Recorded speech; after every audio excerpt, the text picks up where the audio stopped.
From the Presidential Palace, Manila, Dateline Malacañang.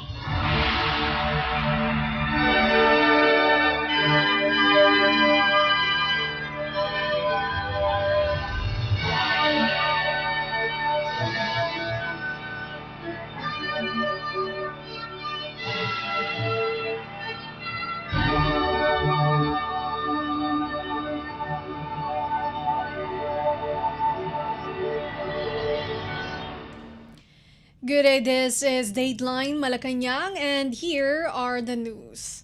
On the top story, Philippine President Ferdinand R. Marcos Jr. directed concerned government agencies to sustain efforts in addressing the country's housing gap. In a sectoral meeting in Malacañang with officials of the Department of Human Settlements and Urban Development or DHSUD and the National Economic and Development Authority or NEDA, President Marcos said he expects the ambitious Pambansang Pabahay para sa Pilipino or 4PH program to affect the economy. Positively, during the meeting, the DHSUD reported the latest updates on the government housing program, while the NEDA presented an assessment of the subject matter, including issues and recommendations. Launched in September 2022, the 4PH program aims to address the country's 6.5 million housing backlog by building 1 million housing units annually until 2028. According to the Presidential Communications Office or PCO, the DHSUD made several requests on the 4PH program, such as the issuance of a funding guarantee which would increase the confidence of government financial institutions in supporting the program and attract the participation of private banks and institutions. It also asked the President to certify the 4PH bill as urgent and name it as a priority legislation during the State of the Nation address in July, as well as ensure a budget allocation for communal facilities such as basketball courts and parks. On the request for a sovereign guarantee, the Chief Executive called for a comprehensive risk assessment of its possible effects on the program. Dateline Malacañang. Philippine President Ferdinand R. Marcos Jr. has signed into law several measures seeking to establish new schools in Bacoor City in Cavite Province and district engineering offices of the Department of Public Works and Highways or DPWH in various provinces. In a news release, the Presidential Communications Office or PCO said the President signed Republic Act or RA 12007 and 12008 on June 13th, establishing a senior high school and an elementary school in Bacoor City, Cavite.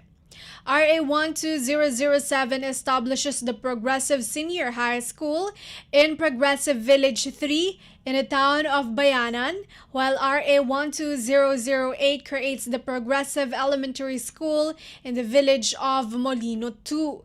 The PCO said Vice President and Education Secretary Sara Duterte was tasked to immediately include in the department's program the operationalization of the new senior high and elementary schools, as well as to formulate the implementing rules and regulations or IRR of the two laws within 90 days from its approval.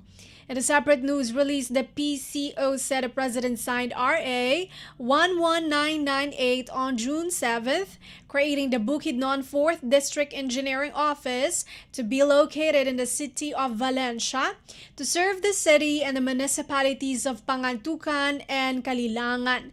Approved by the Chief Executive on June 13 was RA 12002, creating the Negros Occidental 5th District Engineering Office located in the city of San Carlos. It will serve the cities of Escalante and San Carlos and the municipalities of Toboso, Calatrava, and Salvador Benedicto. RA 12003 and 12004 were also signed on June 13th, creating the Bataan 3rd District Engineering Office and the Bulacan 3rd District Engineering Office. The Bataan Engineering Office, to be located in Bagac, Bataan Province, will serve the towns of Bagac, Dinalupihan, Mariveles, and Morong. The Bulacan office, on the other hand, will be located in the municipality of San Rafael and will serve the municipalities of San Rafael, Doña Remedios Trinidad, San Miguel, and San Ildefonso. Lastly, President Marcos signed RA 12005, establishing the Iloilo 6th District Engineering Office, which will be located in the municipality of Pototan, serving the towns of Badyangan, Cabatuan, Kalinog, Haniway, Lambunao, Maasin, Mina, and Pototan. Dateline Malacañang.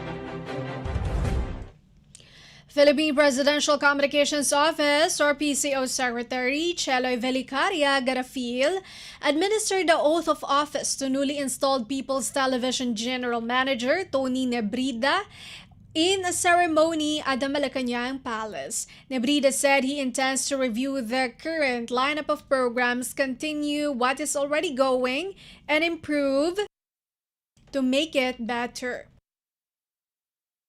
According to the official, his objective is to make the network more responsive to the mandate of being the people's network. The newly installed official added he will also examine the station's technical capabilities, such as hardware and infrastructure, and if there is a need to upgrade, then they will certainly find ways to do so. Nebrida also emphasized he will do everything he can to improve the working condition and the status of its employees. At the same time, Nebrida thanked Philippine President Ferdinand R. Marcos Jr. for trusting him to head the People's Television Network. Dateline Malacañang. The Philippines Department of Migrant Workers, or DMW, announced that the shipping principal of the Liberian flag bulk carrier MV Tutor would soon launch a search operation for missing Filipino crew member. In an advisory, the DMW said the Philippine Embassy in Athens, Greece, under Ambassador Giovanni Palek, already had a meeting with the MV Tutor shipping principal. The DMW said search operations for the missing seafarer shall be undertaken as soon as the ship is taken to a safe port. The department statement came in response to a report from the White House saying a Filipino sailor was killed when the Houthi rebels attacked the MV Tutor on June 12th. Migrant Workers Secretary Hans Leo Cagdac earlier said the MV Tutor has an all-Filipino crew of 22 seafarers. Of this number, 21 seafarers arrived at the Ninoy Aquino International Airport Terminal 3 on Monday. The group was able to return home after they were rescued by a U.S. Navy ship. In a press briefing on Monday, Cagdac clarified that it is early to claim that the missing seafarer is already dead. Dateline Malacañang. The Philippine Department of Agriculture, RDA, said the 30% target population, including those with weaker purchasing power, will benefit from the sale of 29 pesos per kilogram of rice in various Kadiwa sites. DASS Secretary Arnel de Mesa, in an ambush interview, said persons with disabilities, or PWDs, and beneficiaries of the Pantawid Pamilyang Pilipino program, or 4Ps, are also included in the subsidized rice sale. De Mesa said the mechanics for the rice sale and distribution are still being finalized. To date, the DA is conducting a trial sale of 29 pesos per kilogram of rice in select Kadiwa sites, prioritizing 4Ps beneficiaries, solo parents, PWDs, and senior citizens, with the allowed volume set at 3 kg per buyer. The subsidized pricing scheme may be rolled out in August through the National Irrigation Administration or NIA's contract farming program with farmers' cooperatives. Earlier, the NIA said around 100,000 metric tons of rice equivalent to 10 million sacks of 10 kilogram rice can be produced, with 4 million sacks targeted to be distributed in August. The MESA said others who are not included in the select beneficiaries may still enjoy the expected lower rice retail prices following the tariff reduction from 35 to 15%.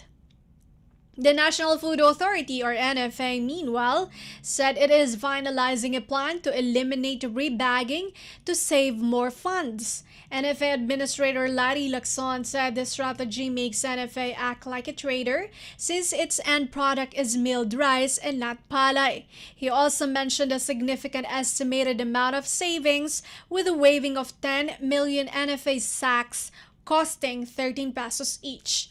Earlier, Lacson vowed to push for more cost-effective reforms in the NFA to avoid corruption and improve strategies to meet the country's national buffer stock alongside support to local farmers.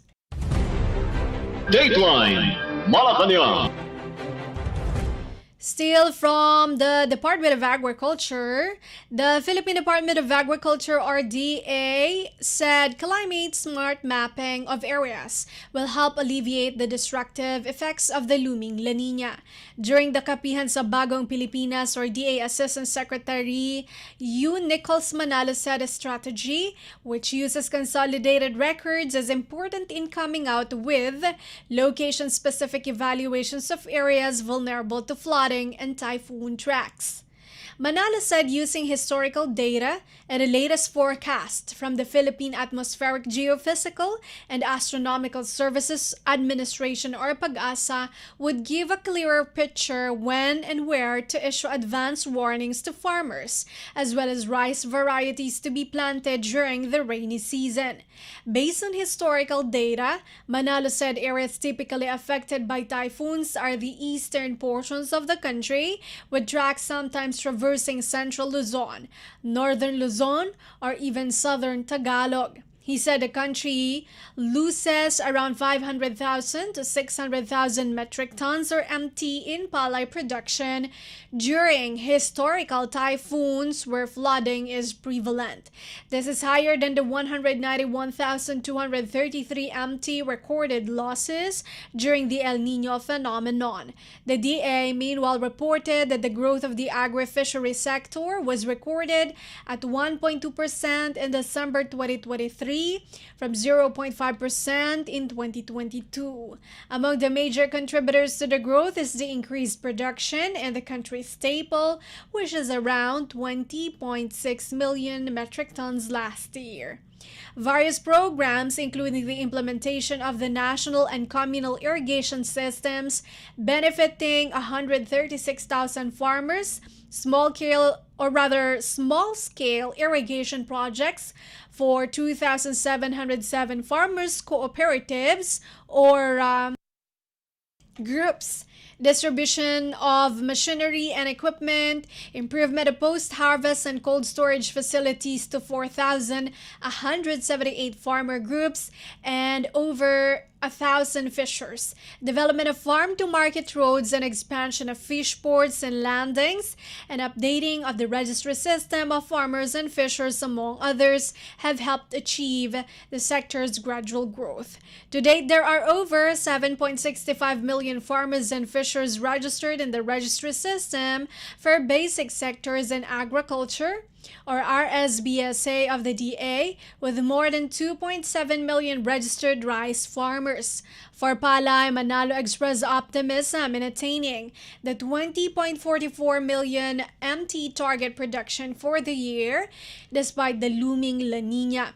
Other drivers of high palay production include minimal losses during the El Nino phenomenon and wider areas planted to hybrid rice varieties nationwide. In terms of rice imports, the Philippines has so far recorded 2.17 million metric tons as of June 6. Dateline Malacañang. The Philippine Department of Labor and Employment, or DOLE, vowed to tighten its screening of foreigners applying for alien employment permits, or AEPs, for them to be able to work in the country. Philippine Labor Secretary Bienvenido Laguesma made the remark in the wake of the raids against illegal Philippine offshore gaming operators, or POGOs, which were found to be employing foreign workers who either do not have proper documents or have used fraudulent documents. The DOLE chief said they also have a data sharing agreement with the Bureau of Immigration, or BI, to ensure that illegal workers will not be able to enter the country. Among the documents required for AEP applicants include a photocopy of the passport's bio page, employment contract and appropriate visas, 9A visa for new applicants, and 9G visa for those seeking the renewal of AEPs. The DOLE chief said they are also coordinating with other agencies involved in the hiring of foreign nationals for them to come with the necessary adjustments in policies on AEP issuance. Aside from the DOLE, other members of the Interagency Task Force on the Employment of Foreign Nationals are the BI, Department of Justice, Department of Foreign Affairs, and the Professional Regulation Commission.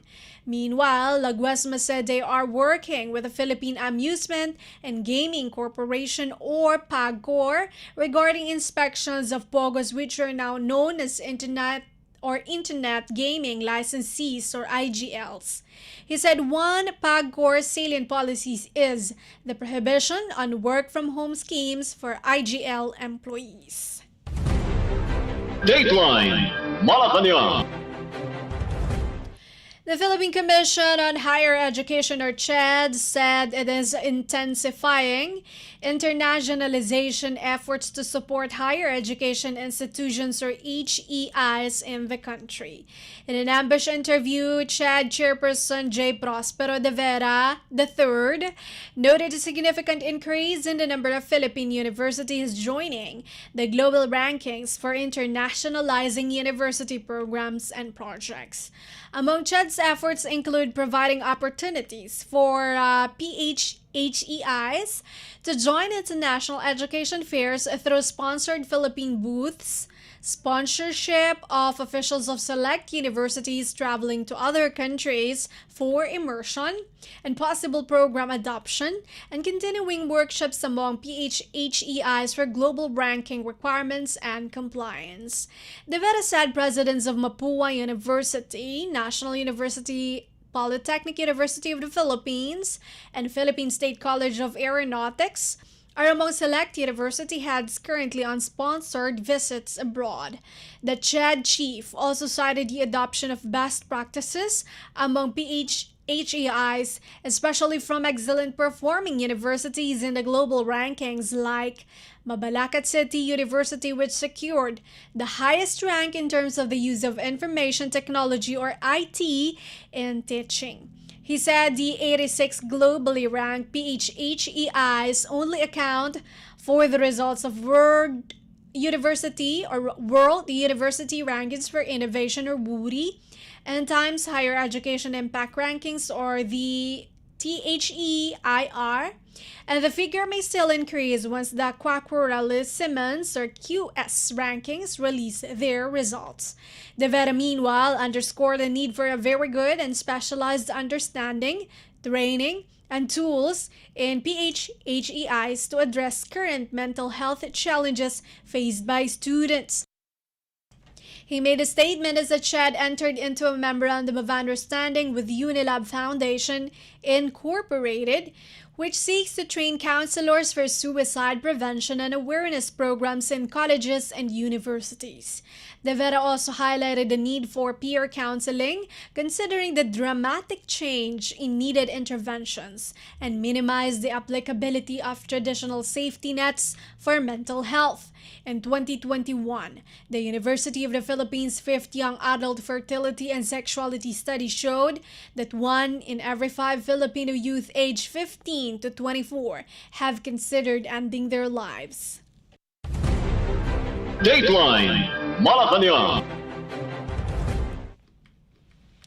The Philippine Department of Energy, or DOE, has vowed to create an enabling environment for investments and innovation in liquefied natural gas, or LNG, recognizing its use as a substitute fuel while the country accelerates its green transition and builds its natural gas capacity. The government has set an ambitious national renewable energy, or RE, power generation mix target of 50% by 2040 under its National Renewable Energy Program. In the process, it looks at LNG to serve as a cleaner transitional bridge from fossil fuels to renewable energy. At present, there are 2 LNG facilities in the country, both located in Batangas, that can support around 8,000 megawatt capacity of natural gas plants. Energy Secretary Rafael Lotilla, in a pre-recorded speech at Strat-Base Forum on Tuesday, confirmed that the DOE has also issued 4 permits to construct and 3 notices to proceed to LNG proponents as of May this year. The DOE is also formulating a natural gas development plan to provide investors guidance and policy, the legal requirements and incentives in putting up LNG facilities, and other infrastructure requirements. Development Academy of the Philippines President and Chief Executive Officer Maha Lea Ravago agreed that LNG could be used in the long term to balance the shortfalls of renewable energy sources. She said LNG could help fill the gaps as the country addressed the slowly depleting Malampaya gas field, where most of Luzon sources its power needs. Strat-Base Institute President Dean Do Manhit, for his part, urged the government and private sector to further maximize the opportunity to work in closer collaboration and jumpstart this LNG industry. Dateline Malacañang.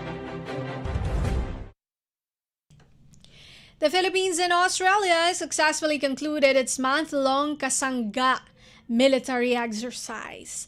100 soldiers from the 86th Infantry Battalion of the 5th Infantry Division of the Philippine Army and 50 troops from the Australian Royal Regiment conducted the exercises at Camp Melchor de la Cruz, Upi, Gamu, Isabela Province. Both sides were able to learn different aspects in fighting, such as urban warfare, breaching operations, tactical casualty care, drone operations, jungle survival training, intelligence, surveillance, and reconnaissance operations. The two forces were also able to exchange knowledge and experiences in fighting terrorist groups. In his message, 5th Infantry Division Commander Major General Audrey Pasha encouraged soldiers to use the knowledge they gained from the exercises to continue its efforts in maintaining the peace and security in both countries. Dateline Malacañang. Philippine House Speaker Martin Romualdez welcomed the statement of his Japanese counterpart Speaker Fukushiro Nukaga on Japan's interest in further strengthening the two countries' defense and security cooperation by including the United States. In a meeting between both officials, Nukaga said the Philippines and Japan have same values, so it is better to further collaborate on other aspects including defense and security. Nukaga believes that the rule of law should be the basis for security, defense, and recognizing democracy and international order. Speaker Romualdez recognizes Japan's huge contribution in improving the defense capabilities of the Philippines, citing the provision of defense equipment for the country's Philippine Coast Guard and Navy. Romualdez said Japan has provided not only radar systems for the Coast Guard, but also choppers and ships to expand the country's maritime assets for the Coast Guard and the Philippine Navy due to the archipelagic nature of the country and many miles of shoreline. Both officials promised to enhance cooperation between Japan and the Philippines, including the United States, following the historical trilateral meeting of the heads of state of the three countries in Washington, D.C. last April. Dateline Malacañang. Armed Forces of the Philippines, or AFP Chief of Staff General Romeo Bronner Jr. is scheduled to visit the troops affected by the latest incident of harassment by China in the West Philippine Sea, or WPS. In his message to reporters, General Bronner said he will personally visit the troops of the AFP Western Command who is in charge of monitoring the WPS. Meanwhile, AFP Public Affairs Office Chief Colonel Ceres Trinidad said the AFP is still confirming the status of the soldiers on board the resupply vessel that was harassed by the Chinese Coast Guard. This is in relation to reports that crew members on board the resupply vessel were injured during the incident. To recall, United States Ambassador to the Philippines Mary Kay Carlson in an expo said the aggressive and dangerous actions perpetrated by China resulted to bodily harm and damage to the Philippine ship. Dateline Malacañang. The Armed Forces of the Philippines, or AFP, confirmed that a Philippine Navy personnel sustained severe injuries after the China Coast Guard's CCG intentional ramming of the vessel he was aboard during the rotation and resupply or RORE mission in Ayungin Shoal in the West Philippine Sea, or WPS, on Monday. AFP Public Affairs Office Chief Colonel Ceres Trinidad said no specific details on the extent of the Navy personnel's injury and its cause were provided. The AFP did not provide other information on the damage sustained by the ship rammed by the CCG during the RORE mission. He added the AFP remains committed to maintaining the country's presence in the WPS, adhering to international law to protect our seas, our rights, and our future. Many countries have already expressed grave concern over Beijing's actions in the WPS and called for the peaceful resolution of disputes at sea. Dateline Malacañang. Finally, for Dateline Malacañang, Armed Forces of the Philippines, or AFP Chief General Romeo Bronner Jr. scored China for its latest act of reckless and aggressive harassment that targeted the rotation and resupply or RORE mission for Filipino troops manning the BRP Sierra Madre LS-57 in Ayungin Shoal in the West Philippine Sea, or WPS, last June 17. In a statement Tuesday evening, Bronner said the Chinese Coast Guard, or CCG, has no right or legal authority to interfere with our legitimate operations or damage our assets within our exclusive economic zone, or EEZ. Earlier, the AFP said the intentional ramming by the CCG on the Philippine ship involved in the RORE mission severely injured one Navy personnel. However, the military did not give more specific details on the injuries and damage caused to the vessel. Earlier reports citing unnamed sources said that at least 8 Navy personnel were hurt, with one losing a finger, when Chinese maritime forces boarded and punctured their rigid-hulled inflatable boats, damaging the aircraft, or rather the craft, aside from confiscating several items on board. The AFP has yet to comment and confirm this allegation as of writing. Department of National Defense Secretary Gilberto Teodoro Jr. earlier said China's dangerous and reckless behavior in the WPS shall be resisted by the AFP. Dateline Malacañang. And that is all for today's Dateline Malacañang for Radyo Pilipinas World Service. This has been Bea Gaza. From the Presidential Palace, Manila, Dateline Malacañang.